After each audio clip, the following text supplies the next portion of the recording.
दोनों जहान तेरी मोहब्बत में हार के, वह जा रहा है कोई शब गम गुजार के। वीरा है मेकदा, खम वो सागर उदास हैं, तुम क्या गए कि रूठ गए दिन बहार के। आख फुर्सत गुनाह मिली, वो भी 4 दिन देखे हैं हमने हौसले परवरदगार के। दुनिया ने तेरी याद से बेगाना कर दिया, तुझसे भी दिल फरेब हैं गमी रोजगार के।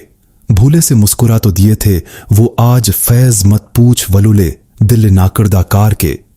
फैज अहमद फैज। ये गज़ल फैज़ अहमद फैज़ की इन शाहकार तख्लीक़ात में शामिल है जिनमें मोहब्बत, जदाई, ज़िंदगी के मसाइल और इंसानी एहसासात को नहायत खूबसूरती से बयान किया गया है। फैज़ की शायरी में ज़ाती तजर्बात और इज्तिमाई शऊर का हुसैन इम्तिजाज पाया जाता है और ये गज़ल इसी रवायत की एक अम्दा मिसाल है। पस मंज़र फैज़ अहमद फैज़ 20वें सदी के अजीम उर्दू शायर थे।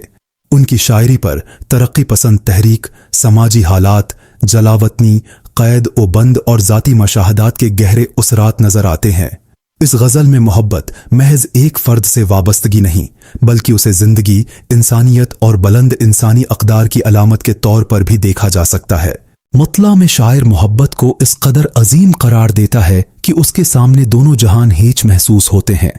हिजर का एहसास, वीरा है मेकदा में महबूब की जदाई से कायनात के बेरोनक हो जाने का मंजर पेश किया गया है। तकदीर और इंसान, एक फुर्सती गुनाह मिली में इंसान की महदूद जिंदगी और तकदीर के तसव्वुर को बयान किया गया है। शायर उस हकीकत की तरफ इशारा करता है कि जिंदगी की मुश्किलात इंसान को उसकी असल मोहब्बतों और ख्वाहिशों से दूर कर देती हैं।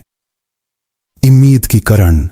आखिरी शार में महबूब की एक मुस्कुराहट से शायर के दिल में नई उमंगें पैदा होती हैं जो इंसानी फितरत में उम्मीद की अहमियत को जाहिर करती